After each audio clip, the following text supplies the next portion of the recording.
어디 시어머니 말하는데 따박따박 말대꾸야? 요즘 세상이 아무리 좋아졌어도 이건 아니지. 붉은 김칫국이 사방으로 튀었습니다. 스테인리스 대야가 바닥에 떨어지며 요란한 소리를 냈습니다. 어른한테 큰 소리 내는 건 무슨 경우야? 당장 사과해! 남자가 소리치며 달려왔습니다. 그리고는 임신부인 아내의 옆구리를 발로 찼습니다. 임신부가 비틀거렸습니다. 7살, 5살 아이들이 울음을 터뜨렸습니다. 징그러워 죽겠네. 완전히 미친년이야. 50대 후반의 여자가 혀를 찼습니다. 방금 전까지 고급스러운 밍크 코트를 입고 있었는데 이제는 군데군데 김치 조각들이 붙어 있었습니다. 대체 무슨 일이 벌어진 걸까요? 겉보기에는 평범해 보이는 임신부였습니다. 항상 조용하고 순종적으로만 보였습니다. 그런 그녀가 어떻게 이런 일을 벌일 수 있었을까요?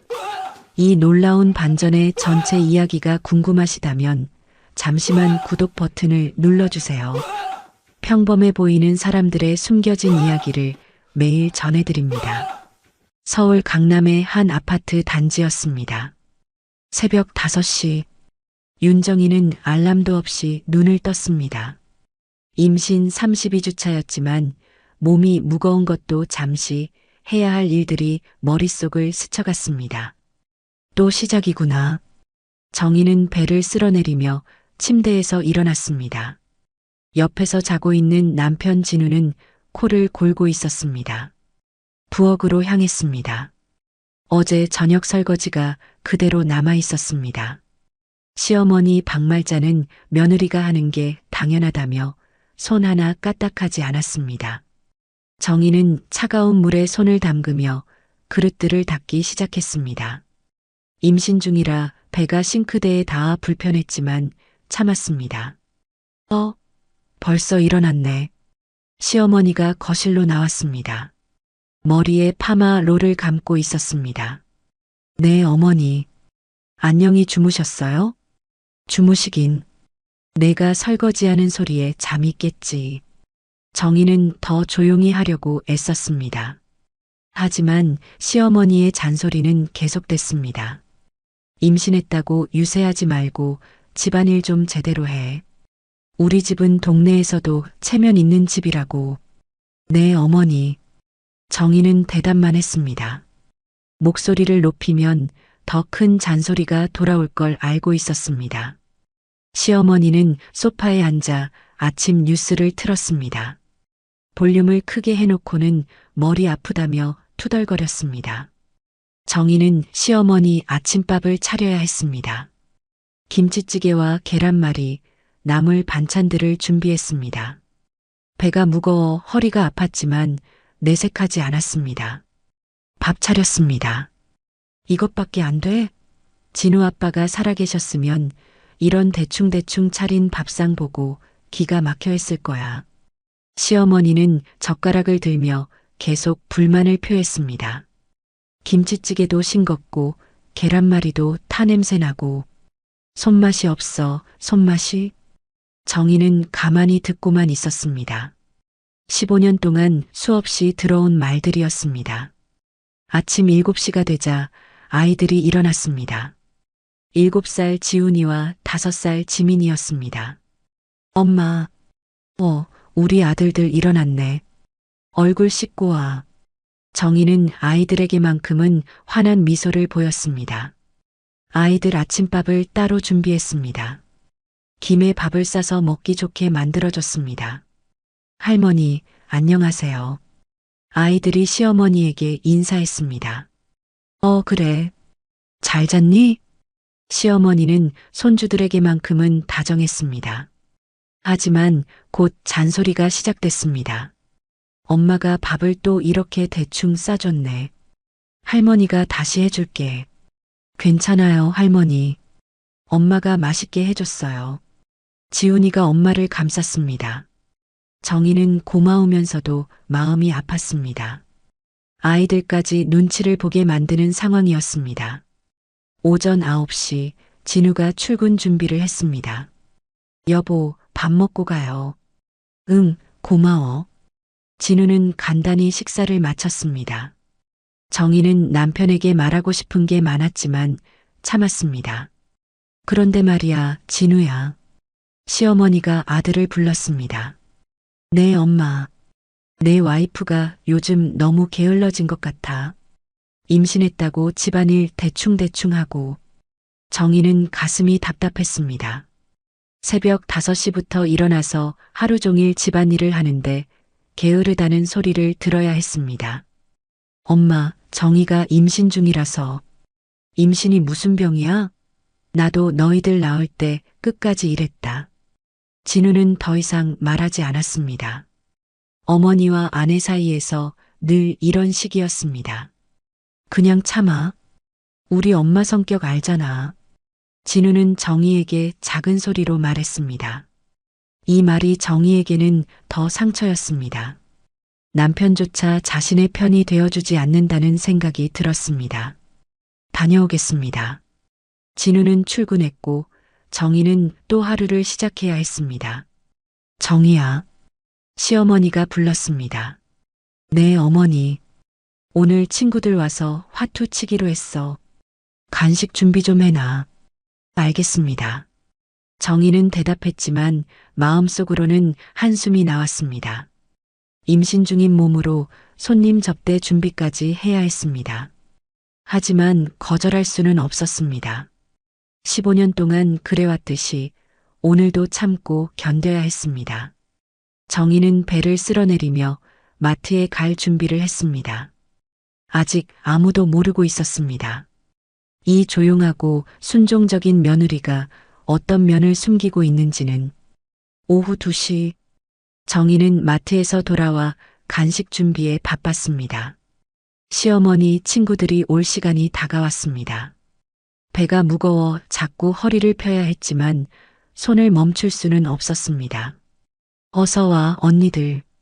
시어머니가 현관에서 반가워했습니다. 4명의 아주머니들이 들어왔습니다.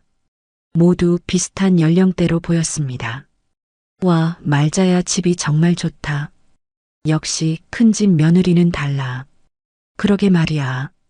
우리 집하고는 규모가 다르네. 친구들이 거실을 둘러보며 감탄했습니다. 시어머니는 뿌듯한 표정을 지었습니다. 뭘 그렇게까지. 그냥 운이 좋았지. 겸손한 척했지만 시어머니는 명백히 기뻐하고 있었습니다. 정희는 부엌에서 과일을 깎고 있었습니다. 사과, 배, 포도를 정성스럽게 준비했습니다. 접시에 예쁘게 담아 거실로 가져갔습니다. 안녕하세요. 정희가 조용히 인사했습니다. 어머, 이게 며느리구나. 임신했네? 네, 32주 됐습니다. 그래. 그런데 좀 수척해 보이는데. 친구 중 한 명이 정희를 살펴봤습니다. 뭐려? 잘 먹고 잘 살아요. 시어머니가 끼어들었습니다. 그런데 요즘 며느리들은 참 편하게 사는 것 같아. 임신했다고 이것저것 다 피하고. 그러게 말이야. 우리 때는 임신해도 끝까지 일했는데. 친구들이 맞장구 쳤습니다. 정희는 가만히 듣고만 있었습니다. 우리 며느리도 그래. 임신했다고 눕기만 하려고 해. 시어머니가 본격적으로 불만을 터뜨렸습니다. 집안일은 대충대충 하고 손맛도 없고 요즘 며느리들이 다 그런가 봐. 정희의 얼굴이 빨갛게 달아올랐습니다. 하지만 여전히 아무 말도 하지 않았습니다. 그래도 아들이 좋아하니까 참고 있어. 참 대단하다, 말자야. 나 같으면 못 참을 것 같은데. 친구들은 시어머니를 위로했습니다. 정희는 부엌으로 돌아가 더 이상 듣지 않으려 했습니다. 하지만 목소리는 부엌까지 들렸습니다. 요즘 며느리들은 시집살이가 뭔지도 몰라. 다 받아주기만 하니까.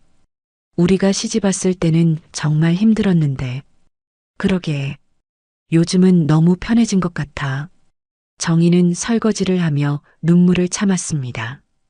그동안 이런 일이 얼마나 많았는지 모릅니다.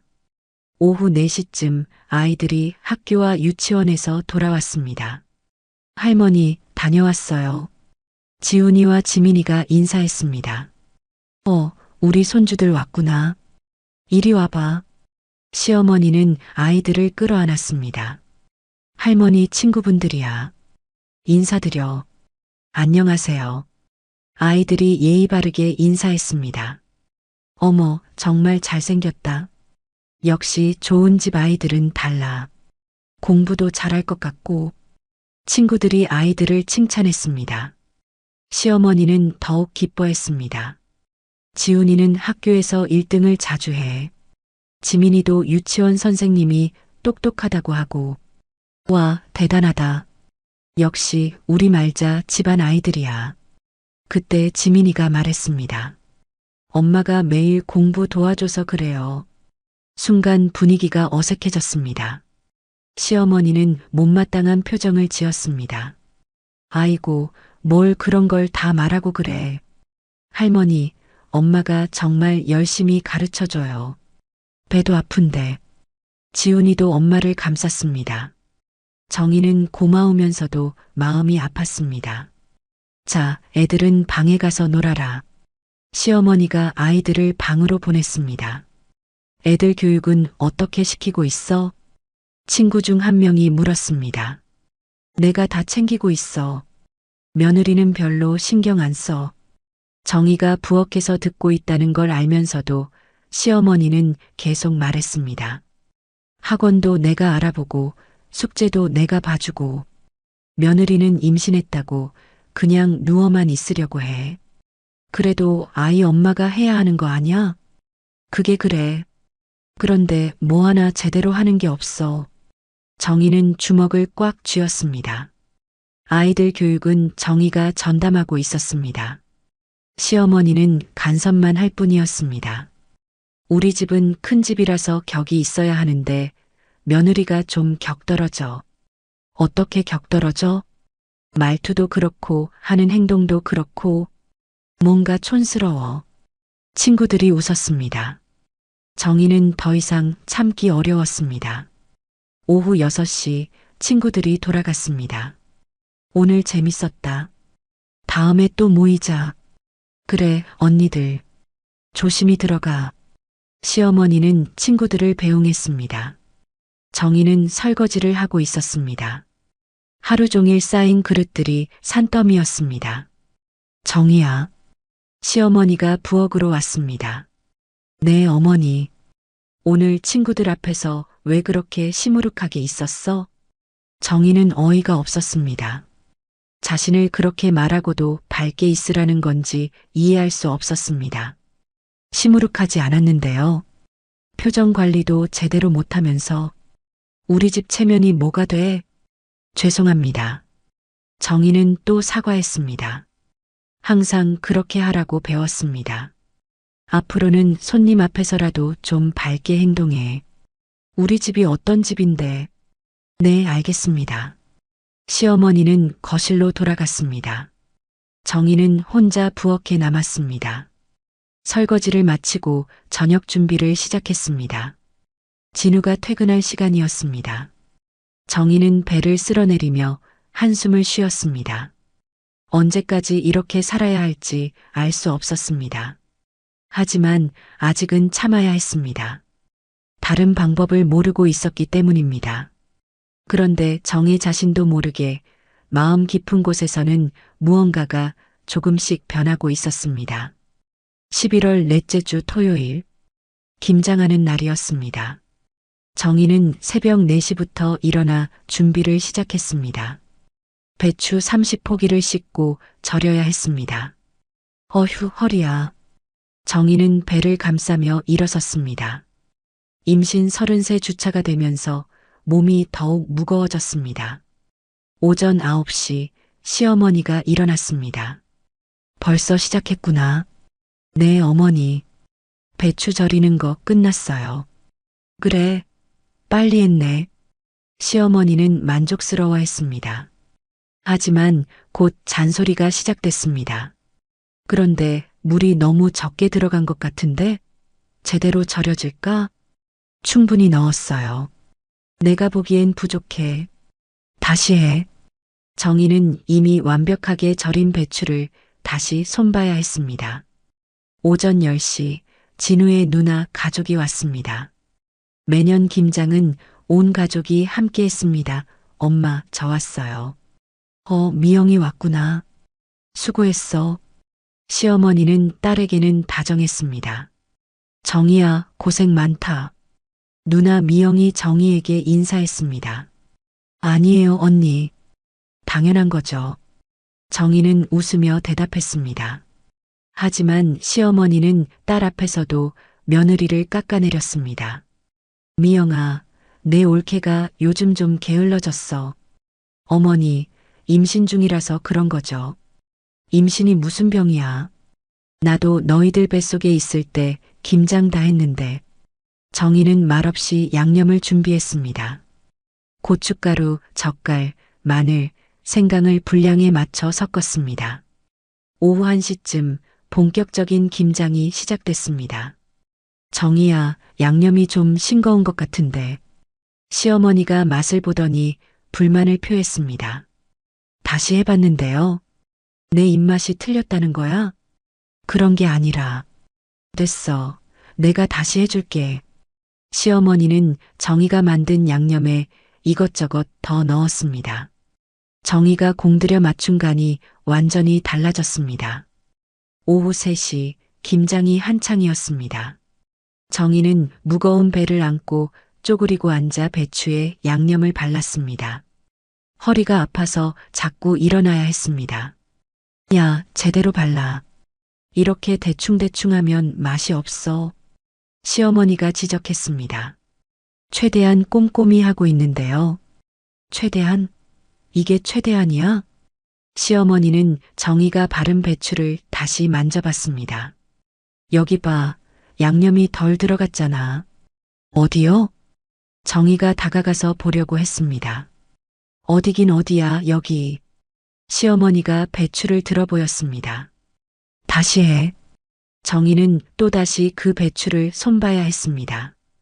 오후 4시 정희는 화장실을 가려고 일어났습니다. 어디가? 화장실 좀. 지금 김장 다 끝나고 가지 뭘 그렇게 자주 가? 임신 중이라 자주 마려워서요. 핑계 대지 말고 빨리 끝내. 정희는 화장실을 포기하고 다시 앉았습니다.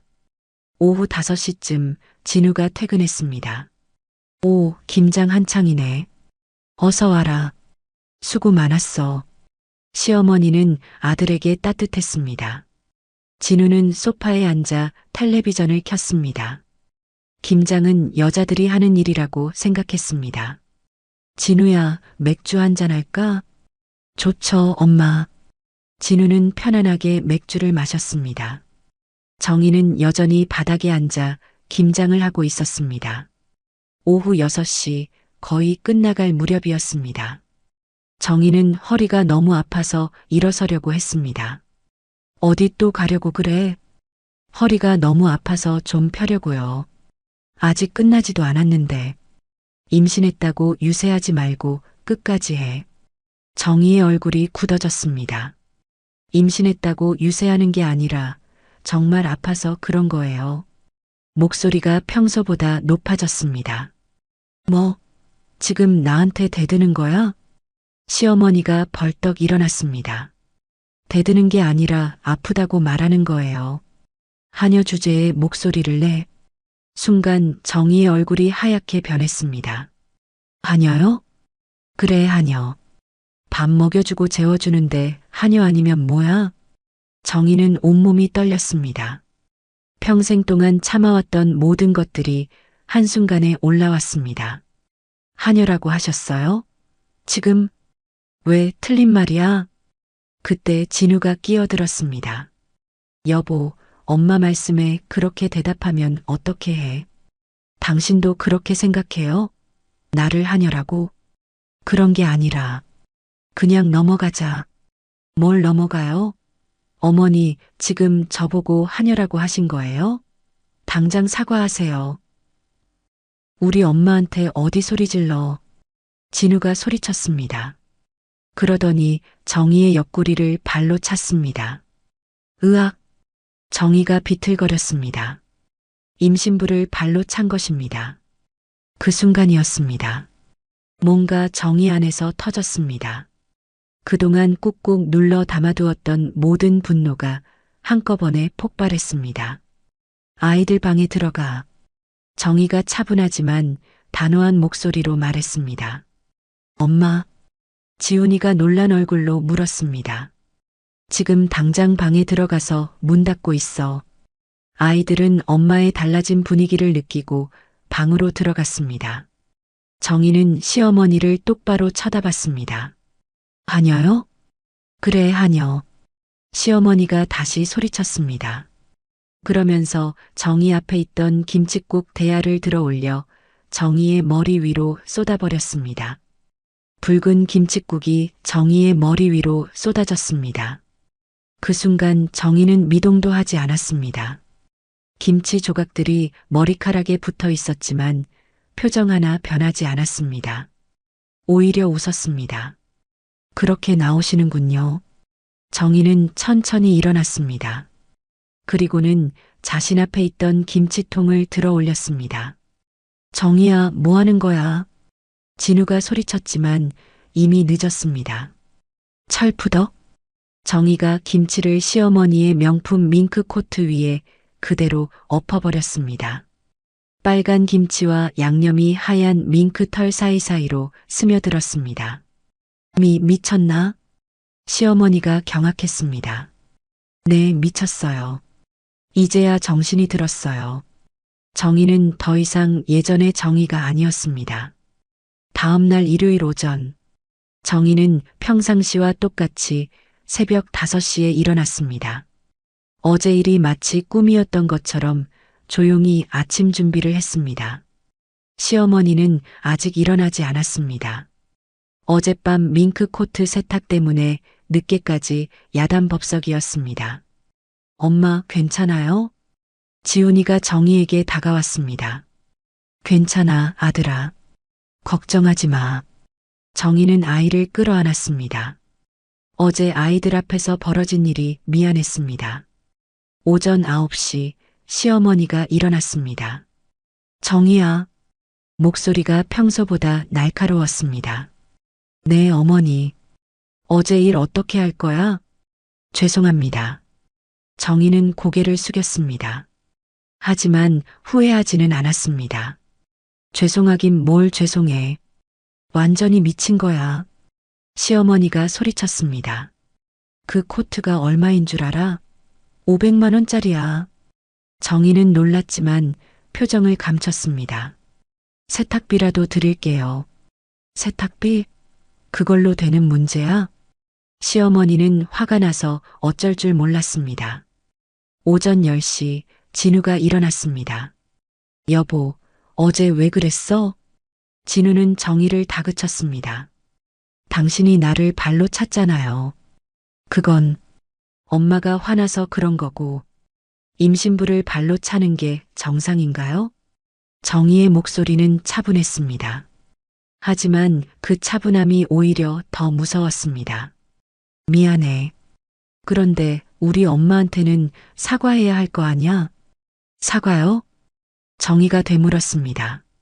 당연하지. 어른한테 그렇게 할 수 있어? 어른이면 임신부를 하녀라고 불러도 되나요? 진우는 할 말이 없었습니다. 오후 2시 시어머니가 어디론가 전화를 걸었습니다. 여보세요? 정신건강복지센터죠? 정희는 부엌에서 설거지를 하며 들었습니다. 우리 며느리가 정신적으로 이상한 것 같아서요. 정희의 손이 잠시 멈췄습니다. 임신 중인데 갑자기 폭력적으로 변했어요. 어제는 저한테 음식을 던지기까지 했어요. 시어머니는 사실을 왜곡해서 말했습니다. 네, 가정방문 상담 신청하고 싶어요. 전화를 끊은 후 시어머니는 만족스러운 표정을 지었습니다. 이제 내 정체가 드러날 거야. 정희는 아무 말도 하지 않았습니다. 하지만 마음속으로는 다른 생각을 하고 있었습니다. 오후 3시 정희는 조용히 자신의 방으로 들어갔습니다. 그리고 서랍 깊숙한 곳에서 무언가를 꺼냈습니다. 작은 녹음기였습니다. 정희는 녹음기를 확인했습니다. 지난 몇 달 동안 몰래 녹음해둔 파일들이 있었습니다. 임신했다고 유세냐? 하녀 주제에 목소리를 내.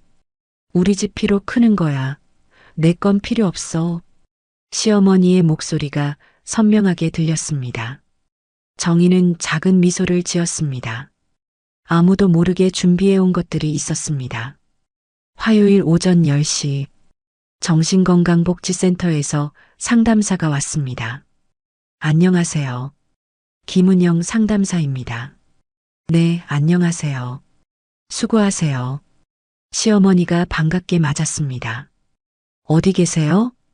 저예요. 정희가 나타났습니다. 단정한 옷차림에 차분한 표정이었습니다. 안녕하세요.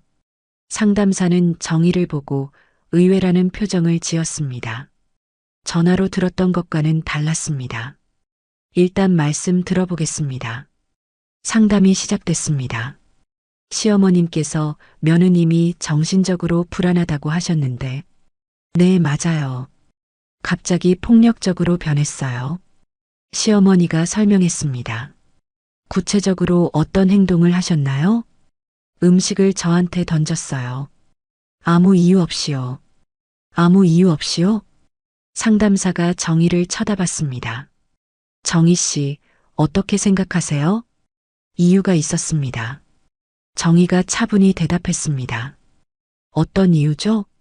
저를 하녀라고 부르셨거든요. 임신 중인 며느리한테요. 상담사의 표정이 변했습니다. 하녀라고요? 네. 그리고 제 남편이 저를 발로 찼습니다. 임신 부인 저를요. 시어머니가 당황했습니다. 그건 증거가 있나요? 상담사가 물었습니다. 정희는 조용히 휴대폰을 꺼냈습니다. 녹음이 되어 있습니다. 뭐? 시어머니가 깜짝 놀랐습니다. 정희는 녹음 파일을 재생했습니다. 임신했다고 유세냐? 손 하나 까딱 안 하고 격떨어진다. 하녀 주제에 목소리를 내. 우리 집 피로 크는 거야. 내 건 필요 없어. 시어머니의 목소리가 생생하게 들렸습니다. 상담사는 충격받은 표정이었습니다. 이건 언제부터 녹음하신 건가요? 몇 달 전부터요. 나중에 문제가 될 것 같아서요. 정희는 담담하게 말했습니다. 시어머님, 이게 사실인가요? 상담사가 시어머니를 쳐다봤습니다. 그건 화가 나서 임신부에게 이런 언어 폭력을 가하시고 가족이 신체 폭력까지 했다면 이건 가정 폭력입니다. 상담사는 심각한 표정이었습니다. 정신건강 상담 대상은 며느님이 아니라 다른 분들 같은데요. 뭐라고요? 시어머니가 벌떡 일어났습니다. 아동이 있는 가정에서 이런 폭력이 있었다면 아동보호 신고도 고려해야 합니다. 상담사의 말에 시어머니는 완전히 당황했습니다. 아니에요. 그런 게 아니에요. 녹음 내용을 들어보니 정희 씨는 오히려 매우 이성적으로 대응하신 것 같습니다. 정희는 조용히 미소를 지었습니다. 그동안 참으셨을 텐데 많이 힘드셨겠어요. 상담사가 정희에게 말했습니다. 시어머니는 할 말을 잃었습니다. 며느리를 정신병자로 만들려던 계획이 완전히 뒤바뀌었습니다. 상담이 끝난 후 상담사는 시어머니에게 말했습니다. 앞으로 이런 일이 재발하면 신고 의무가 있다는 점 알아두시기 바랍니다. 상담사가 떠난 후 집안은 조용했습니다. 시어머니는 정희를 다른 눈으로 보았습니다. 이 며느리가 그냥 순한 여자가 아니라는 걸 처음으로 깨달았습니다. 정희는 여전히 차분했습니다. 하지만 그 차분함 속에는 무언가 다른 것이 숨어 있었습니다. 수요일 오전, 시어머니는 일찍부터 전화기를 붙들고 있었습니다. 언니 나야. 우리 며느리 일로 상담받는데.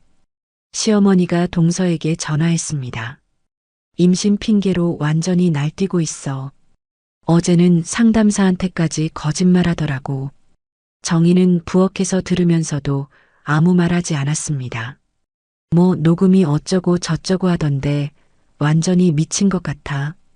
시어머니는 사실을 완전히 왜곡해서 말했습니다. 오전 10시 시어머니는 동네 슈퍼에 갔습니다. 사장님 안녕하세요. 박 여사님. 어서 오세요. 요즘 며느리 때문에 속이 터져서 그래요. 시어머니는 슈퍼 사장에게도 하소연했습니다. 임신했다고 완전히 버릇 없어졌어요. 시어른한테 대들고 난리도 아니에요. 요즘 젊은 며느리들이 다 그런가 봐요. 사장이 맞장구 쳤습니다. 우리 때는 임신해도 끝까지 일했는데 요즘은 임신하면 공주 대접받으려고 해요. 슈퍼에 있던 다른 손님들도 들었습니다. 오후 1시 시어머니는 동네 미용실에 갔습니다.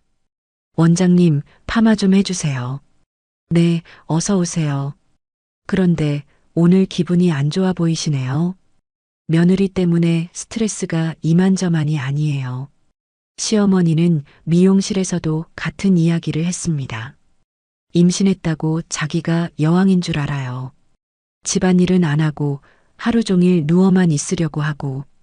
어머나, 그럼 누가 집안일을 해요? 제가 다 하죠. 늙은 시어머니가. 미용실에 있던 다른 손님들이 혀를 찼습니다. 요즘 며느리들 참 버릇 없어졌어요. 그러게 말이에요. 우리 때는 상상도 못했는데. 오후 3시 정희는 병원에 갔습니다. 정기검진 날이었습니다. 선생님 안녕하세요. 어서 오세요. 몸은 어때요? 괜찮습니다. 하지만 정희는 의사에게 솔직하게 말했습니다. 사실 요즘 스트레스를 많이 받고 있어요.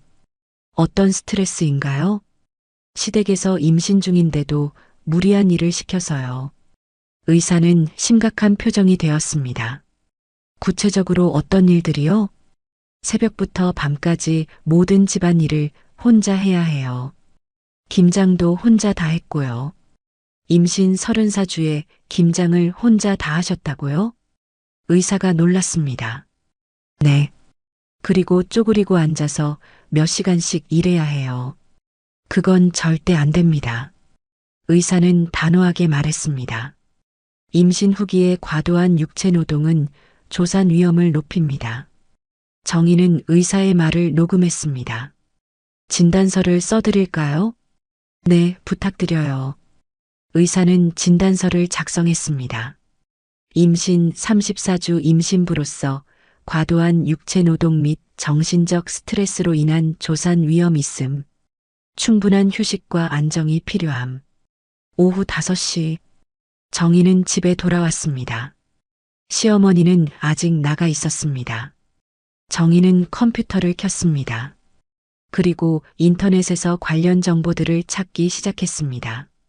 임신부 가사노동 가이드라인. 임신 중 스트레스가 태아에게 미치는 영향.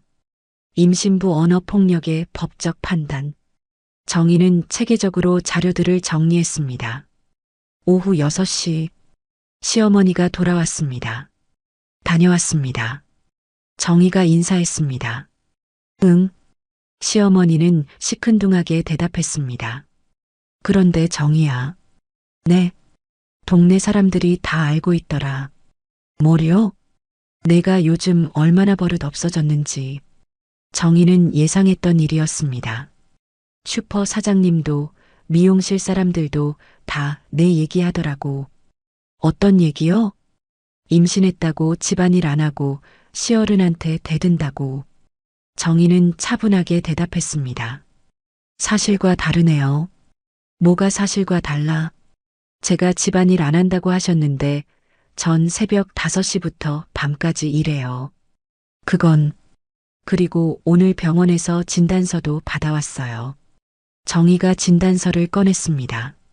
시어머니는 진단서를 보고 당황했습니다. 의사 선생님이 임신부가 과도한 일을 하면 조산 위험이 있다고 하셨어요. 의사가 뭘 알아? 의학적 근거가 있는 얘기죠. 정희는 계속해서 자료들을 꺼냈습니다. 임신부 스트레스가 태아에게 미치는 영향에 대한 논문도 있어요. 시어머니는 점점 기가 죽었습니다. 그리고 임신부에 대한 언어폭력은 가정폭력으로 분류됩니다. 정희가 법적 자료까지 보여주자 시어머니는 할 말이 없었습니다. 오후 7시 진우가 퇴근했습니다. 다녀왔어요. 어서 와. 시어머니가 아들에게 하소연했습니다. 진우야, 내 와이프가 이상해졌어. 왜요? 의사 진단서까지 받아와서 일 안 하겠다고 해. 진우는 정희를 쳐다봤습니다. 여보, 진단서가 뭐야? 정희는 진단서를 보여줬습니다. 의사 선생님이 임신 중에 무리하면 위험하다고 하셨어요. 진우는 진단서를 읽어봤습니다. 이건 맞는 말 같은데. 진우야. 시어머니가 소리쳤습니다. 의사가 그렇다면 좀 쉬어야 하는 거 아니야? 진우는 의외로 정희 편을 들었습니다. 당신마저. 시어머니는 화가 났습니다. 하지만 의학적 근거 앞에서는 더 이상 할 말이 없었습니다. 정희는 조용히 미소를 지었습니다. 소문으로 싸우면 질 수도 있지만 증거로 싸우면 이길 수 있다는 걸 알고 있었습니다. 이제 진짜 승부가 시작되는 것이었습니다. 금요일 저녁 7시 진훈의 집 거실에 사람들이 모여들었습니다. 시어머니가 온 가족을 불러 모은 것이었습니다. 형수님, 안녕하세요.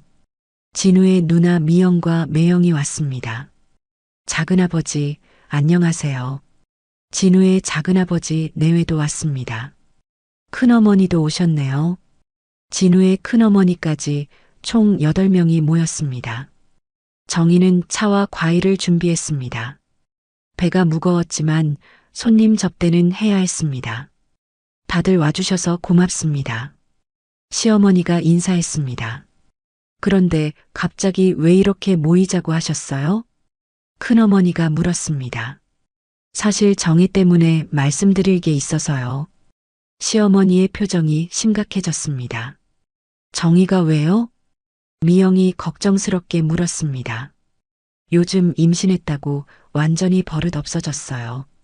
시어머니가 본격적으로 이야기를 시작했습니다. 집안일은 안 하고 시어른한테 대들고 급기야는 저한테 음식까지 던졌어요. 친척들이 놀란 표정을 지었습니다. 정말요? 네. 김장날에 김치를 제 코트에 던졌어요. 500만 원짜리 밍크 코트예요. 어머나. 친척들이 경악했습니다. 그래서 정신건강복지센터에 신고까지 했어요. 신고까지요? 네. 그런데 정희가 상담사한테 거짓말을 해서 오히려 저를 나쁜 사람으로 만들더라고요. 시어머니는 계속해서 정희를 나쁘게 말했습니다. 도대체 정희가 뭘 잘못했다는 거예요? 작은아버지가 물었습니다. 임신했다고 아무 일도 안 하려고 해요. 새댁 때부터 지금까지 키워준 은혜는 생각도 안 하고. 정희는 조용히 듣고 있었습니다. 정희야, 너는 어떻게 생각하니? 큰어머니가 정희에게 물었습니다. 저도 할 말이 있습니다. 정희가 일어났습니다. 뭔 할 말이 있어? 시어머니가 날카롭게 말했습니다. 우선 사실관계부터 정정하겠습니다. 정희는 차분하게 말을 시작했습니다. 저는 집안일을 안 한 적이 없습니다. 새벽 5시부터 밤까지 모든 집안일을 제가 합니다. 거짓말하지 마. 증거가 있습니다. 정희가 휴대폰을 꺼냈습니다. 뭐? 시어머니가 당황했습니다. 정희는 녹음 파일을 재생했습니다. 임신했다고 유세냐? 손 하나 까딱 안 하고 격떨어진다. 친척들이 깜짝 놀랐습니다. 이건 언제 녹음한 거야? 지난주입니다. 이런 말씀을 자주 하셔서 녹음해뒀습니다. 하녀 주제에 목소리를 내 더 충격적인 말이 나왔습니다. 친척들의 표정이 굳어졌습니다. 말자야, 정말 이렇게 말했어? 큰어머니가 물었습니다. 그건 화가 났다고 임신부를 하녀라고 불러도 돼? 작은아버지가 따졌습니다. 정희는 계속해서 자료들을 꺼냈습니다. 병원 진단서도 있습니다. 정희가 진단서를 보여줬습니다. 의사 선생님이 임신 중 과도한 일은 조산 위험이 있다고 하셨어요. 미영이 진단서를 읽어봤습니다. 언니, 이거 맞는 말이에요. 임신 후기에 무리하면 정말 위험해요. 그리고 이건 가정폭력 상담 자료입니다. 정희가 또 다른 서류를 꺼냈습니다. 임신부에 대한 언어폭력과 신체폭력이 가정폭력에 해당한다는 내용이에요. 신체폭력? 큰어머니가 놀랐습니다. 네. 제 남편이 저를 발로 찼습니다. 임신부인 저를요. 모든 시선이 진우에게 향했습니다. 진우야, 정말이야? 작은아버지가 물었습니다. 진우는 고개를 숙였습니다. 죄송합니다. 분위기가 완전히 뒤바뀌었습니다. 그리고 이건 육아일기입니다. 정희가 수첩을 꺼냈습니다. 제가 아이들을 어떻게 돌봤는지 기록해뒀어요. 수첩에는 아이들 학습 진도, 건강 상태, 하루 일과가 자세히 적혀 있었습니다. 와, 이렇게 자세히 기록을 했구나. 미영이 감탄했습니다. 제가 아이들 교육을 소홀히 했다고 하셨는데 사실은 제가 전담하고 있었어요. 이건 가계부입니다. 정희가 또 다른 수첩을 꺼냈습니다. 생활비를 어디에 얼마나 썼는지 모두 기록해뒀어요. 가계부에는 식비, 교육비, 생활용품비까지 모든 지출이 적혀 있었습니다. 제가 돈을 함부로 쓴다고 하셨는데 모든 지출에는 이유가 있었어요. 친척들은 완전히 충격받았습니다. 정희가 이렇게까지 체계적으로 살림을 했다고? 그런데 왜 말자는 정희를 그렇게 말한 거야? 큰어머니가 시어머니를 째려봤습니다. 저는 몰랐어요. 시어머니는 변명할 말이 없었습니다. 몰랐다고? 같은 집에 살면서? 아니면 알면서도 일부러 그런 거야? 친척들의 추궁이 시작됐습니다. 정희는 마지막 카드를 꺼냈습니다. 그리고 이건 김장날 영상입니다. 영상? 정희가 휴대폰에서 영상을 재생했습니다. 김장하는 모습이 나왔습니다. 제가 김장을 혼자 다 준비하는 모습이에요. 영상에는 정희가 새벽부터 배추를 씻고 절이는 모습이 담겨 있었습니다. 임신 중인 몸으로 이 모든 걸 혼자 했다고? 미영이 눈물을 글썽였습니다. 그런데 시어머님은 정희를 게으르다고 하셨어요. 친척들의 분위기가 완전히 정희 편으로 돌아섰습니다. 말자야, 너무했다. 임신부한테 어떻게 그럴 수 있어? 정희야, 많이 힘들었겠다. 시어머니는 모든 친척들의 비난을 받았습니다. 저는 진짜 몰랐어요. 몰랐으면 미안하다고 해야지. 큰어머니가 소리쳤습니다. 시어머니는 어쩔 수 없이 정희 앞에 섰습니다. 미안하다, 정희야. 하지만 그 사과는 진심이 아니었습니다. 친척들 앞에서 어쩔 수 없이 하는 사과였습니다. 정희는 그것을 알고 있었습니다. 하지만 일단은 이겼습니다. 모든 친척들 앞에서 진실을 밝혔습니다. 이제 더 큰 변화가 시작될 것이었습니다.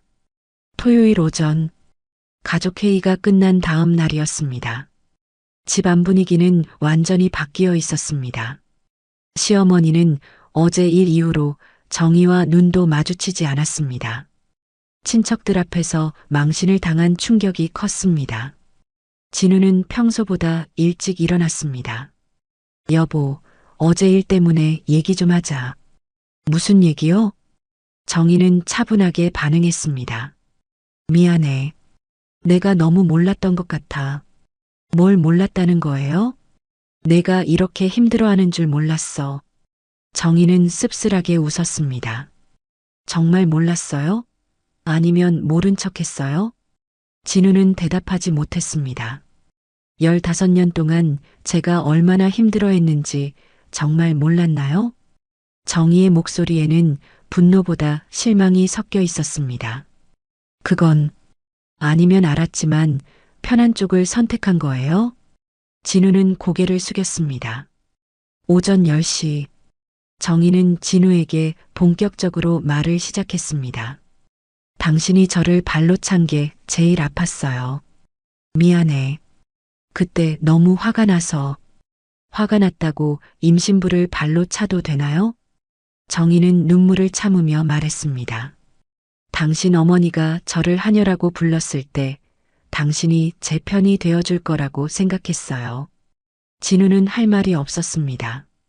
그런데 당신은 오히려 저를 발로 찼어요. 뱃속에 당신 아이가 있는데도. 정말 미안해. 그때 정신이 없었어. 정신이 없었다고요? 정희의 목소리가 높아졌습니다. 당신에게는 아내와 아이보다 어머니가 더 중요한가 봐요. 진우는 더 이상 변명할 수 없었습니다. 오전 11시 시어머니가 거실로 나왔습니다. 진우야, 출근 안 해? 엄마, 잠깐 얘기 좀 해요. 무슨 얘기? 어제 일 때문에요. 진우는 어머니 앞에 섰습니다. 엄마, 정희한테 너무 심했어요. 뭐가 심해? 며느리 교육시킨 건데. 교육이요? 하녀라고 부르는 게 교육이에요? 시어머니는 당황했습니다. 아들이 이렇게 나온 적이 없었습니다. 그건 화가 나서.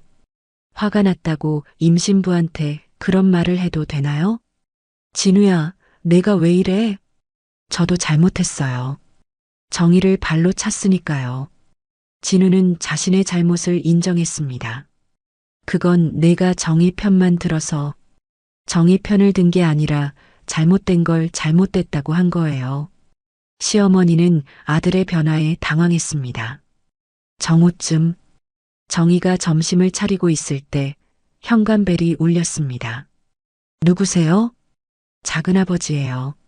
진우의 작은아버지가 왔습니다. 어서 오세요. 정희야, 어제 정말 고생 많았다. 아니에요. 그런데 오늘 온 이유가 있어. 작은아버지는 심각한 표정이었습니다. 말자 하고 진우 좀 불러줄래? 잠시 후 시어머니와 진우가 나왔습니다. 형님, 갑자기 웬일이세요? 앉아보자. 작은아버니가 말했습니다. 어제 집에 가서 생각해봤는데 이 일이 그냥 넘어갈 일이 아니야. 무슨 말씀이세요? 말자야, 너 정희한테 제대로 사과해야 해. 시어머니의 얼굴이 굳어졌습니다. 저는 어제 사과했는데요. 그게 사과야? 어쩔 수 없이 한 건 사과가 아니야. 작은아버지는 단호했습니다. 그리고 진우 너도 마찬가지야. 저는 임신부 와이프를 발로 찬 걸 어떻게 생각해? 진우는 고개를 숙였습니다. 정희야, 넌 어떻게 하고 싶어? 작은아버지가 정희에게 물었습니다. 정희는 잠시 생각했습니다. 그리고 천천히 입을 열었습니다. 진심 어린 사과를 받고 싶어요. 당연하지. 그리고 앞으로 이런 일이 재발하지 않겠다는 보장도 받고 싶어요. 어떤 보장? 각서를 써주세요. 정희의 말에 모두가 놀랐습니다. 각서요? 네. 앞으로 임신부인 저에게 언어폭력이나 신체폭력을 하지 않겠다는 각서요. 시어머니와 진우는 당황했습니다. 그리고 분가도 하고 싶어요. 분가? 네. 이 집에서는 더 이상 살 수 없을 것 같아요. 작은아버지가 고개를 끄덕였습니다. 당연한 요구야. 형님, 시어머니가 소리쳤습니다. 뭐가 당연해? 며느리가 시어머니한테 각서를 요구하는 게 말이 돼? 말이 되지. 가정폭력 가해자한테 각서 요구하는 건 당연한 거야. 작은아버지는 단호했습니다. 말자야, 너 진짜 잘못했어. 시어머니는 더 이상 할 말이 없었습니다. 그럼 어떻게 할 거야? 작은아버지가 물었습니다. 시어머니는 한참을 고민했습니다. 그리고는 정희 앞에 무릎을 꿇었습니다. 정희야, 정말 미안하다. 정희는 놀랐습니다. 시어머니가 무릎을 꿇을 줄은 몰랐습니다. 내가 너를 하녀라고 부른 것도, 김칫국을 내 머리에 부은 것도 정말 잘못했다. 시어머니의 목소리에는 진심이 담겨 있었습니다. 앞으로는 절대 그런 일 없을 거야. 약속한다. 진우도 아내 앞에 무릎을 꿇었습니다. 여보, 나도 정말 미안해. 당신을 발로 찬 건 절대 용서받을 수 없는 일이야. 진우는 눈물을 흘렸습니다. 앞으로는 무슨 일이 있어도 내 편이 될게. 정희는 복잡한 마음이었습니다. 분노도 있었지만 한편으로는 안쓰럽기도 했습니다. 일어나세요. 정희가 말했습니다. 사과는 받겠어요. 하지만 각서는 써주세요. 알겠어. 시어머니가 대답했습니다. 그리고 분가도 할 거예요. 그것도 알겠어. 오후 2시 각서가 작성됐습니다. 임신부 며느리 윤정희에 대한 언어폭력 및 신체폭력 재발 방지 각서. 시어머니와 진우가 서명했습니다. 정희는 마침내 원하는 것을 얻었습니다. 하지만 이것으로 끝이 아니었습니다. 더 큰 변화가 기다리고 있었습니다. 한 달 후, 정인의 가족은 새 아파트로 이사했습니다. 시어머니와는 분가를 한 것입니다. 엄마, 새 집 좋다. 지훈이가 방방 뛰며 좋아했습니다. 우리만의 집이네. 정희는 환한 미소를 지었습니다. 오랜만에 마음이 편안했습니다. 진우는 조용히 짐을 옮기고 있었습니다. 아직도 그날 일이 떠올랐습니다. 임신한 아내를 발로 찬 자신의 모습이요. 여보, 이 소파 여기 놓을까? 진우가 조심스럽게 물었습니다. 좋아요. 알아서 하세요. 정희의 대답은 담담했습니다. 예전처럼 다정하지 않았습니다. 진우는 가슴이 아팠지만 참았습니다. 이것도 자신이 받아야 할 응징이었습니다. 같은 시각, 시어머니는 혼자 집에 있었습니다. 매일 텔레비전만 보며 시간을 보냈습니다. 아들 가족이 떠난 후 집은 너무 조용했습니다. 오후 2시, 시어머니는 동네 슈퍼에 갔습니다. 사장님, 라면 하나 주세요. 박 여사님. 요즘 잘 안 보이시던데. 사장은 시큰둥하게 대답했습니다. 며느리는 어떻게 됐어요? 그 임신한 며느리 말이에요. 그게, 시어머니는 대답하기 어려웠습니다. 소문 들었어요. 며느리가 증거 자료까지 준비해서 박 여사님을 완전히 논파했다면서요? 사장의 목소리에는 비꼬는 투가 섞여 있었습니다.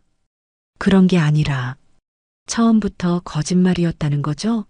며느리가 게으르다고 하신 게. 시어머니는 할 말이 없었습니다. 요즘 같은 세상에 임신부를 하녀 취급하면 어떻게 해요? 사장은 노골적으로 비난했습니다.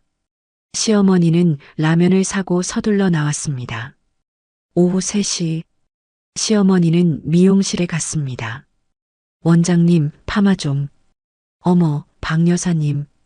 오랜만이네요. 미용실 원장의 반응도 차가웠습니다. 요즘 어떻게 지내세요? 그냥 지내죠.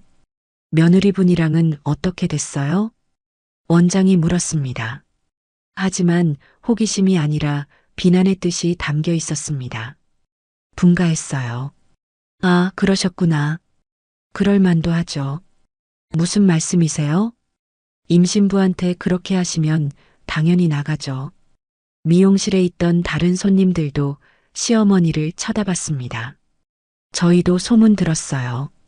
임신부 며느리한테 김칫국을 머리에 부으셨다면서요? 그건 요즘 세상에 그런 일이 어디 있어요. 손님들이 수군거렸습니다. 며느리가 증거까지 다 준비해뒀다면서요? 녹음이며 진단서며. 그러게요. 완전히 계획적이었던 거네요. 처음부터 박 여사님이 거짓말하신 거였어요. 시어머니는 견디기 어려웠습니다. 파마는 다음에 하겠어요. 시어머니는 서둘러 미용실을 나왔습니다. 오후 5시 동네 친목회 모임이 있었습니다. 시어머니는 평소처럼 참석했습니다. 하지만 분위기가 예전과 달랐습니다. 박 여사님 왔네요. 인사는 했지만 누구도 반갑게 맞아주지 않았습니다. 자리 여기 있어요. 구석 자리를 가리켰습니다. 예전에는 중앙에 앉았는데 이제는 구석이었습니다. 요즘 어떻게 지내세요? 누군가 물었습니다. 그냥 지내죠. 며느리분은 어떻게 됐어요? 분가했어요. 아, 그러셨구나. 그 후로는 아무도 시어머니와 말하지 않았습니다. 다들 서로끼리만 이야기했습니다. 시어머니는 혼자 앉아 있었습니다. 참, 이번 회식은 언제 할까요? 다음 주 금요일 어때요? 좋아요. 그런데 장소는 어디로 할까요? 박 여사님 집은 어때요? 누군가 제안했습니다. 아, 박 여사님 집은 좀 어려울 것 같은데요. 왜요? 혼자 사시잖아요. 준비하시기 어려우실 거예요. 사실은 아무도 시어머니 집에 가고 싶어 하지 않았습니다. 시어머니는 완전히 소외됐습니다. 오후 6시 시어머니는 집에 혼자 돌아왔습니다. 이게 뭔 일이야? 시어머니는 한숨을 쉬었습니다. 동네에서 완전히 왕따가 된 것이었습니다. 예전에는 큰 집 며느리 교육 잘 시킨다며 부러워했던 사람들이 이제는 임신부 학대한 시어머니라고 손가락질했습니다. 체면과 명예를 무엇보다 중시했던 시어머니에게는 이보다 큰 벌이 없었습니다. 같은 시각 정인의 새집. 진우는 부엌에서 저녁을 준비하고 있었습니다. 여보, 저녁 됐어. 진우가 조심스럽게 말했습니다. 고마워요. 정희의 대답은 여전히 차가웠습니다. 맛있게 먹어. 네. 식사 시간은 조용했습니다. 예전처럼 다정한 대화가 오가지 않았습니다. 진우는 아내의 눈을 제대로 쳐다보지 못했습니다. 임신한 아내를 발로 찬 죄책감이 가슴을 짓눌렀습니다. 아이들은 거실에서 놀고 있었습니다. 엄마, 이제 할머니가 화내지 않아서 좋아. 지민이가 말했습니다. 그래, 이제 조용히 살자. 정희는 아이를 끌어안았습니다. 진우는 그 모습을 멀리서 바라봤습니다. 가족과 함께 있지만 완전히 함께하지 못하는 자신이 초라했습니다. 밤 9시 아이들을 재운 후 정희는 혼자 거실에 앉았습니다. 진우는 방에서 각서를 다시 읽어봤습니다. 자신이 서명한 각서였습니다. 앞으로 아내를 존중하고 보호하겠습니다. 하지만 이미 저지른 일은 되돌릴 수 없었습니다. 정희는 창가에 서서 밖을 바라봤습니다. 하얀 눈이 조용히 내리고 있었습니다. 마치 새로운 시작을 알리는 것 같았습니다. 아까운 건 모피가 아니라 내 시간과 존엄이었구나. 정희는 혼자 중얼거렸습니다. 이제는 내가 나를 지킬 수 있어. 정희는 배를 쓰다듬으며 미소를 지었습니다. 오랜 참음의 시간이 끝났습니다. 이제는 당당하게 자신의 삶을 살 수 있었습니다. 남편과의 관계가 예전처럼 돌아갈지는 모릅니다. 어쩌면 영원히 돌아가지 않을지도 모릅니다. 하지만 그것도 괜찮았습니다. 중요한 건 자신을 지키는 것이었으니까요. 창밖에서는 계속 눈이 내렸습니다. 모든 것을 하얗게 덮으며 새로운 세상을 만들어가고 있었습니다. 정희에게도 새로운 인생이 시작된 것입니다. 진정한 승리는 상대를 무너뜨리는 것도 관계를 회복하는 것도 아니었습니다. 자신의 존엄을 지키고 더 이상 누구에게도 굴복하지 않는 것. 그것이 진짜 승리였습니다. 그리고 정희는 마침내 그것을 해냈습니다. 여러분, 이 이야기를 어디에서 듣고 계시나요? 댓글로 알려주시면 감사한 마음을 담아 인사드리겠습니다. 지금까지 사연 빛나는 밤이었습니다. 감사합니다.